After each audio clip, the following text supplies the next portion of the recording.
ಈಗೇನು ವಿರೋಧ ವ್ಯಕ್ತಪಡಿಸೋರು ನೀವು ಲಿಸ್ಟ್ ಕೊಡ್ಲಾಕತ್ತಿರಲ್ಲ ದಿನ ಮಾಧ್ಯಮದವರು. ಮೊದಲೇ ಪ್ರಶ್ನೆ, ನೀವು ನಿಜವಾಗಿ ಪತ್ರಕರ್ತರಿದ್ರ ಫಸ್ಟ್ ಕ್ವಶನ್ ಕೇಳಬೇಕು, ನೀವು ನಿಮ್ಮ ಮಕ್ಕಳು ಯಾವ ಶಾಲೆ ಕಲೀಲಕತ್ತ, ಖಾಸಗಿ ಶಾಲೆ ಕಲೀಲಕತ್ತವರು ಅಥವಾ ಸರ್ಕಾರಿ ಕನ್ನಡ ಗಂಡು ಅಥವಾ ಹೆಣ್ಣು ಮಕ್ಕಳ ಶಾಲೆ ಕಲೀಲಕತ್ತವ್ರು. ಯಾರು ಸರ್ಕಾರಿ ಗಂಡು ಮತ್ತು ಹೆಣ್ಣು ಮಕ್ಕಳ ಶಾಲೆಗೆ ತಮ್ಮ ಮಕ್ಕಳನ್ನ ಹಾಕ್ಯಾರಲ್ಲ ಅವ್ರಿಗಟ್ಟೆ ಖಾಸಗಿ ಮತ್ತು ಸರ್ಕಾರದ ಬಗ್ಗೆ ಮಾತಾಡೋ ನೈತಿಕತೆ ಇದೆ. ಹಾಗಾದರೆ ಎಲ್ಲ ಖಾಸಗಿ ಸಂಸ್ಥೆಗಳು ಮೆಡಿಕಲ್ ಕಾಲೇಜ್ ಮಾಡಿದ್ದೆಲ್ಲ ಭ್ರಷ್ಟಾಚಾರ ಮಾಡ್ತವ. ಅಲ್ಲೇನು SC ST ಮೀಸಲಾತಿ ಇಲ್ಲ, ಸರ್ಕಾರ ನಿಗದಿಪಡಿಸಿದಷ್ಟೇ ಡೊನೇಷನ್ ತೊಗೋತಾರೆ. ಆ ಸಂಸ್ಥೆ ಬೆಳೆಸಿರ್ತಾರೆ, ಒಳ್ಳೆ ಸ್ಟಾಫೇ ಇಟ್ಟಿರ್ತಾರೆ.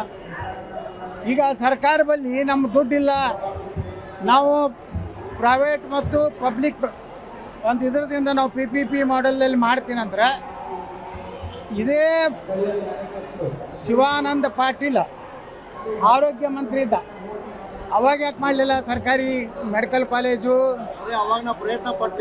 ಏನು ನಾಚಿಕೆ ಆಗ್ಬೇಕು ಪ್ರಯತ್ನ. ನಾವು ಸಹಕಾರ ಕೊಡ್ಲಿಕ್ಕೇನಿದೆ? ಶಿವಾನಂದ ಪಾಟೀಲ್ ಯಾರಿಗೆ ಸಹಕಾರ ಕೊಟ್ಟಾನ ಬಿಜಾಪುರ್ನಲ್ಲಿ? ಯಾರಿಗೂ ಕೊಟ್ಟಿಲ್ಲ. ಬರೀ ಲೂಟಿ ಮಾಡೋದು ಬಿಟ್ಟರೆ, ಬಿಜಾಪುರ್ನಾಗ ಆಸ್ತಿ ಮಾಡೋದು ಬಿಟ್ಟರೆ ಅವ ಏನು ಜೀವನದಾಗ ಸಾರ್ವಜನಿಕವಾಗಿ ಶಿವಾನಂದ ಪಾಟೀಲ್ ಕೊಡುಗೆ ಏನೈತಿ ನೀವು ಕೇಳಬೇಕು. ಪತ್ರ ನಿಮ್ದು ಏನು ಕಾಂಟ್ರಿಬ್ಯೂಷನ್ ಏನು? ಬರೀ DCC ಬ್ಯಾಂಕು ಅಲ್ಲೆಲ್ಲ ಸಬ್ಸಿಡಿ ಬರ್ತೈತಿ, ಕನ್ಸೆಷನ್ ಬರ್ತೈತಿ, ಪೆಂಡಿ ಹೊಡ್ಕೊತದಾನ. ತನಗೆ ಮಾತಾಡೋದು ನೈತಿಕತೆ ಇಲ್ಲದು. ತನ್ನ ಮಗನ ಕಡೆಯಿಂದ ನನಗೆ ಯತ್ನಾಡ್ರ ಕೊಡುಗೆ ಏನಂತ ಕೇಳಿಸ್ತಾರೆ. ನಾಳೆ ನನ್ನ ಮಗನೂ ಬಿಟ್ಟಿದ್ದೆ ಅಂದ್ರೆ ನನ್ನ ಮಗನೂ ಅಟ್ಟೆ ಚೂರದಾನ. ನಾ ಅಂಥ ಹಲ್ಕ ರಾಜಕಾರಣ ಮಾಡೋದಿಲ್ಲ. ಶಿವಾನಂದ ಪಾಟೀಲ್ ಆರೋಗ್ಯ ಮತ್ತು ಕುಟುಂಬ ಕಲ್ಯಾಣ ಮಂತ್ರಿದಾಗ ಯಾಕೆ ಮಾಡಲಿಲ್ಲ? ಸರ್ಕಾರಿ ಮೆಡಿಕಲ್ ಕಾಲೇಜ್ ಯಾಕೆ ಮಾಡಲಿಲ್ಲ? ಹೆಲ್ತ್ ಮಿನಿಸ್ಟ್ರು ಈಗ ಯಾಕೆ ಅದನ್ನು ರಾಕ್ ತೆಗೆದಾರೆ? ಬಿಜಾಪುರ ಇವತ್ತು ವಿಜಯಪುರ ನಗರ ಭಾರತದಲ್ಲಿ 3ನೇ ಒಳ್ಳೆಯ ಗಾಳಿರೋ ನಗರ. ಇಡೀ ಕರ್ನಾಟಕದ ಯಾವುದೇ ಭಾಗದಿಂದ ಬಿಜಾಪುರಕ್ಕೆ ಬಂದರೆ 10 ವರ್ಷದ ಹಿಂದಿನ ಬಿಜಾಪುರ ಬದಲಾವಣೆ ಆಗಿದೆ. ಇಲ್ಲಿ ಸಾಕಷ್ಟು ಬೆಲೆಗಳು, ಇವತ್ತು ಭೂಮಿ ಬೆಲೆ ಹೆಚ್ಚಾಗಿದೆ. ಇಲ್ಲಿ ಸರ್ಕಾರಿ ಇರಲಿ ಪ್ರೈವೇಟ್ ಇರಲಿ, ಒಂದು ಮೆಡಿಕಲ್ ಕಾಲೇಜ್ ಬಂದರೆ ಸಾವಿರಾರು ಇಲ್ಲಿ ನಿರುದ್ಯೋಗ ಯುವಕರಿಗೆ ನೌಕರಿ ಸಿಗ್ತದೆ.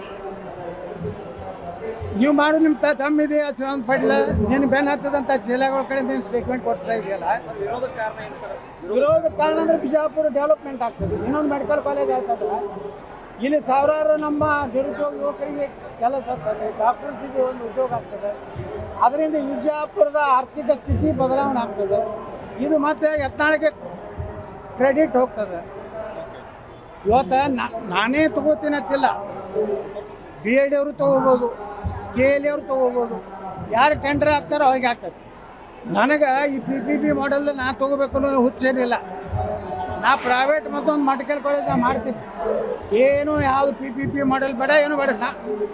ನಮ್ಮ ತಾಕತ್ತೈತಿ, ನಾವು ಮಾಡ್ತೀವಿ. ಆದರೆ ಇವತ್ತು ಏನು ಇದಕ್ಕೆ ವಿರೋಧ ವ್ಯಕ್ತಪಡಿಸ್ತಾ ಇದ್ದಾರಲ್ಲ, ನೀವು ನಿಮ್ಮ ಮಕ್ಕಳನ್ನ BM ಪಾಟೀಲ್ ಪಬ್ಲಿಕ್ ಸ್ಕೂಲ್ನಾಗ ಇಟ್ಟದಾರ, ಸಂಗನ ಬಸವ ಶಿಶು ನಿಕೇತನದಾಗ ಇಟ್ಟದಾರ, ಡೆಪೋಟ್ ಹಿಲ್ಸ್ದಾಗ ಇಟ್ಟದಾರ. ಕನ್ನಡ ಶಾಲೆಯಾಗ ನಿಮ್ಮ ಮಕ್ಕಳು, ನೀವು ಅದನ್ನಿದ್ದರೆ ನೀವು ಪ್ರತಿಕ್ರಿಯೆ ಕೊಡ್ರಿ. ನಿಮ್ಮ ಮಕ್ಕಳೆಲ್ಲ ಖಾಸಗಿ ಶಾಲೆಗೆ ಕಲಿತಾರೆ, CBSE ಕಲಿತಾರೆ. ನೀವು ಕತ್ತಿ ಹೇಳಕತ್ತೀರಿ ಸರ್ಕಾರ ಬಗ್ಗೆ. ನಿಮ್ಗೆ ಸರ್ಕಾರದ ಮೆಡಿಕಲ್ ಕಾಲೇಜ್ ಬೇಕು, ಸರ್ಕಾರ ನೌಕರಿ ಬೇಕು.